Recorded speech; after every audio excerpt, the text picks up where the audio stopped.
नमस्कार दोस्तों, आपका स्वागत है आज की ताजा और महत्वपूर्ण खबरों में। वहीं देश में कोरोना वायरस मरीजों की संख्या बढ़कर 13,36,000 के पार निकल गई। वहीं अगली बड़ी खबर में कोरोना की रफ्तार ने बढ़ाई टेंशन, कई राज्यों में फिर लॉकडाउन। वहीं अगली बड़ी खबर में डीजल हुआ महंगा, जाने नए रेट। वहीं अगली बड़ी खबर में मध्य प्रदेश में इस महीने से लागू होगा one nation one ration card.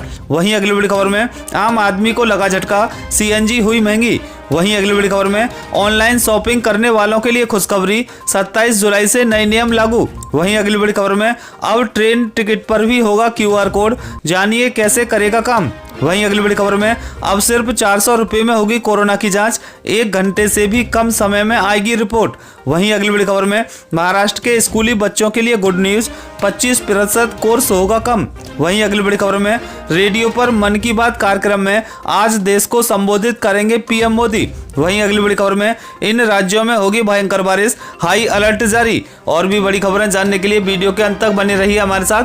बस आपसे निवेदन है, कृपया वीडियो को लाइक कर अपने दोस्तों के साथ शेयर करें, साथ ही चैनल को सब्सक्राइब कर घंटी बटन जरूर दबाएं। वहीं पहली बड़ी खबर, देश में कोरोना वायरस मरीजों की संख्या बढ़कर 13,36,000 के पार। पिछले 24 घंटों के दौरान 48,916 नए मामले। जी आपको बता दें कि देश में कोरोना वायरस का कहर लगातार बढ़ता ही जा रहा है। देश में कोरोना वायरस मरीजों की कुल संख्या बढ़कर 13,36,861 पर पहुंच गई है। वहीं इनमें से 4,56,071 एक्टिव केस हैं तो 8,49,431 मरीज ठीक हो चुके हैं। वहीं 31,358 लोगों की मौत कोरोना वायरस से हो चुकी है। 63.54% मरीज अब तक कोरोना वायरस से ठीक हो चुके हैं। अगली बड़ी खबर, अब सिर्फ 400 रुपए में होगा कोरोना का टेस्ट, 1 घंटे से कम समय में आएगी रिपोर्ट। जी आपको बता दें कि जब देश और दुनिया में कोविड-19 का प्रकोप तेजी से बढ़ रहा है, ऐसे समय में आईआईटी कानपुर से एक राहत की खबर आई है। देश के प्रतिष्ठान संस्थान ने ऐसी पहली portable low cost rapid test kit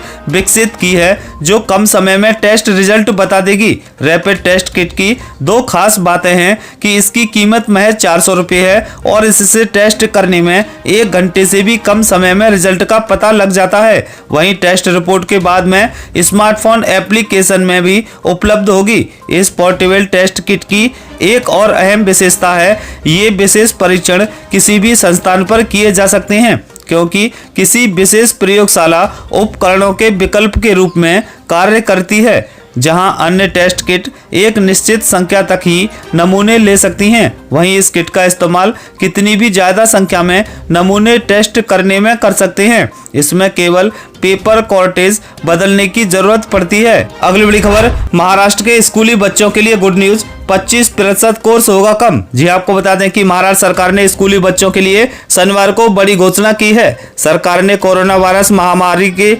मद्देनजर छात्रों पर पढ़ाई के बोझ को कम करने का फैसला लिया है। इसके लिए कक्षा 1 से 12वीं तक पाठ्यक्रम को 25% तक कम किया जाएगा। स्कूली शिक्षा मंत्री वर्षा गायकवाड़ ने कहा है कि पाठ्य पुस्तकों से हटाए जाने वाले अध्यायों की विस्तृत जानकारी जल्द ही महाराष्ट्र राज्य शैक्षिक अनुसंधान और प्रशिक्षण परिषद की वेबसाइट पर अपलोड कर दी जाएगी। मंत्री ने अपने बयान में कहा है कि इस महामारी के कारण स्कूलों को नहीं खोला जा सका है और सरकार छात्रों का बोझ कम करना चाहती है, इसलिए शैक्षणिक वर्ष 2020-21 के पाठ्यक्रम को 25% तक कम करने का फैसला सरकार ने लिया है। उन्होंने कहा है कि इस फैसले से यकीनन बच्चों की कुछ राहत मिलेगी।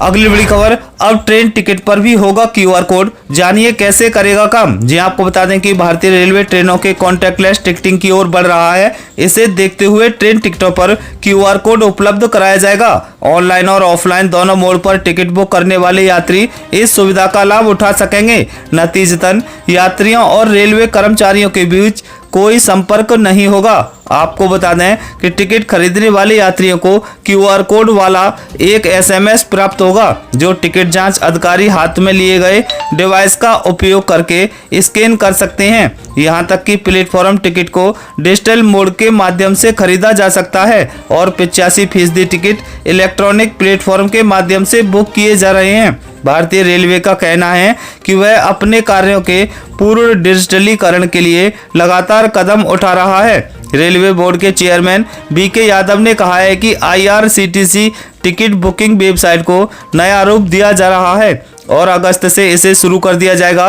उन्होंने कहा है कि नया पोर्टल लॉन्च होने पर यात्रियों को बेहतर अनुभव होगा। अगली बड़ी खबर, ऑनलाइन शॉपिंग करने वालों के लिए खुशखबरी, देश में 27 जुलाई से लागू होंगे ये नए नियम। जी आपको बता दें कि मोदी सरकार ऑनलाइन शॉपिंग करने वालों को बड़ी खुशखबरी देने जा रही है। केंद्र सरकार 27 जुलाई 2020 से देश में ई कॉमर्स कंपनियों के लिए नए नियम लागू कर देंगी। उपभोक्ता संरक्षण अधिनियम 2019 के अंदर ही ई कॉमर्स कंपनियों पर भी नए नियम लागू होंगे। यह कानून भी उपभोक्ता संरक्षण अधिनियम 2019 का ही हिस्सा है। इसे भी 20 जुलाई 2020 से ही देश में लागू किया जाना था, लेकिन इसको अब 27 जुलाई से पूरे देश में लागू किया जाएगा। आपको बता दें कि बीते 20 जुलाई से पूरे देश में कंज्यूमर प्रोटेक्शन एक्ट 2019 लागू है। उपभोक्ता एवं खाद्य मामलों के मंत्री रामविलास पासवान 27 जुलाई को प्रेस कॉन्फ्रेंस कर इसका ऐलान करेंगे। देश में पहली बार ई कॉमर्स कंपनियों के लिए कोई गाइडलाइंस बना है। इससे पहले उपभोक्ता संरक्षण अधिनियम 1986 में ई कॉमर्स कंपनियों के लिए कोई नियम नहीं थे। आपको बता दें कि देश में ई कॉमर्स कंपनियों के लिए नए नियम लागू हो जाने के बाद ऑनलाइन शॉपिंग करने वालों के साथ अब किसी भी धोखाधड़ी के लिए अब दंड का प्रावधान किया गया है। ग्राहकों को अगर ऑनलाइन शॉपिंग में धोखाधड़ी किया गया तो अब ई कॉमर्स कंपनियों पर शिकंजा कस जाएगा। अगली बड़ी खबर, आम आदमी को लगा झटका, सीएनजी गैस हुई महंगी। जी आपको बता दें कि देश की प्रमुख सीएनजी डिस्ट्रीब्यूशन कंपनियों में से एक महानगर गैस ने सीएनजी के दाम में 1 रुपये प्रति किलोग्राम का इजाफा किया है। इसके बाद अब महाराष्ट्र की राजधानी में 1 किलोग्राम सीएनजी का दाम बढ़कर 48 रुपये 95 पैसे हो गया है। कंपनी ने एक बयान में जारी कर शनिवार को इस बारे में जानकारी दी है। दरअसल कोरोना वायरस महामारी की वजह से कंपनियों को नुकसान हो रहा था, जिसकी भरपाई के लिए कंपनी ने ग्राहकों पर बोझ डालने का फैसला लिया है। महानगर गैस ने जारी बयान में कहा है कि मौजूदा महामारी की वजह से सीएनजी की सेल्स में गिरावट दर्ज की जा रही है। दूसरी तरफ डॉलर के मुकाबले रुपए में गिरावट की वजह से भी कंपनी को नुकसान हो रहा है। यही वजह है कि हमें सीएनजी के दाम में 1 रुपये प्रति किलोग्राम की बढ़ोतरी करनी पड़ रही है। नई दरें आज से लागू हो जाएंगी। अगली बड़ी खबर, कोरोना की रफ्तार ने बढ़ाई टेंशन, कई राज्यों में फिर लॉकडाउन। जी आपको बता दें कि देश में कोविड-19 के बढ़ते मामलों पर काबू पाने के लिए शनिवार को कई राज्यों में सप्ताहांत लॉकडाउन लागू रहा। 1 दर्जन से अधिक राज्य आर्थिक गतिविधियों में जान फूंकने और संक्रमण के मामलों पर काबू पाने के मद्देनजर आंशिक लॉकडाउन का विकल्प चुन चुके हैं। हालांकि बिहार में 16 जुलाई से और मणिपुर में 23 जुलाई राज्यव्यापी लॉकडाउन लागू है। वहीं त्रिपुरा सरकार ने भी सोमवार से राज्यव्यापी लॉकडाउन की घोषणा की है। मध्य प्रदेश की राजधानी भोपाल में संक्रमण के मामलों में तेज वृद्धि के चलते 10 दिन का लॉकडाउन लागू कर दिया गया है। इसके अलावा पूरे राज्य में हर रविवार को पूर्ण लॉकडाउन लागू किया जाता है। राज्य के मुख्यमंत्री शिवराज सिंह चौहान कोरोना वायरस से संक्रमित हैं। उन्हें एक अस्पताल में भर्ती कराया गया है। तमिलनाडु के कोयम्बटूर में सोमवार सुबह तक के लिए पूर्ण लॉकडाउन लागू है। इसके अलावा राज्य में हर शनिवार को पूर्ण लॉकडाउन लागू किया जा रहा है। अगली बड़ी खबर, डीजल फिर हुआ महंगा, जाने नए रेट। जी आपको बता दें कि ऑयल मार्केटिंग कंपनियों ने शनिवार को डीजल की कीमतों में 15 पैसे प्रति लीटर की बढ़ोतरी की है, जिससे डीजल के दाम बढ़कर 81 रुपये 79 पैसे हो गए हैं। हालांकि तेल कंपनियों ने पेट्रोल की कीमतों में कोई बदलाव नहीं किया है। सरकारी तेल कंपनियां HPCL, BPCL और IOC ने बीते 4 हफ्तों में डीजल की कीमतों में कई बार इजाफा किया है। राष्ट्रीय राजधानी दिल्ली में आज 1 लीटर पेट्रोल का भाव 80 रुपये 43 पैसे प्रति लीटर और डीजल का भाव रिकॉर्ड 81 रुपये 79 पैसे प्रति लीटर हो गया है। सरकारी तेल कंपनियां सिर्फ डीजल का ही दाम बढ़ा रही हैं। पेट्रोल की बात करें तो इसमें बीते 21 दिनों से कोई बढ़ोतरी नहीं हुई है। इसके दाम में अंतिम बार बीते 29 जून को बढ़ोतरी हुई थी। वहीं मौसम अपडेट, इन राज्यों में होगी भयंकर बारिश, हाई अलर्ट जारी। जी आपको बता दें कि मौसम विभाग ने कई राज्यों में भारी बारिश को लेकर अलर्ट जारी किया है। भारतीय मौसम विभाग ने कहा है कि 26 और 28 जुलाई के दौरान उत्तराखंड, हिमाचल प्रदेश, उत्तर प्रदेश और बिहार में भारी बारिश होने की बहुत अधिक संभावना है। 27 जुलाई और 29 के दौरान पंजाब और हरियाणा में भारी बारिश हो सकती है। वर्षा की तीव्रता और वितरण उप हिमालयी पश्चिम में बढ़ने की संभावना है। 26 जुलाई के दौरान बंगाल, असम, मेघालय और अरुणाचल प्रदेश में भारी से बहुत अधिक भारी बारिश होने की संभावना है। 29 जुलाई 2020 नागालैंड, मणिपुर में भारी बारिश देखने को मिल सकती है।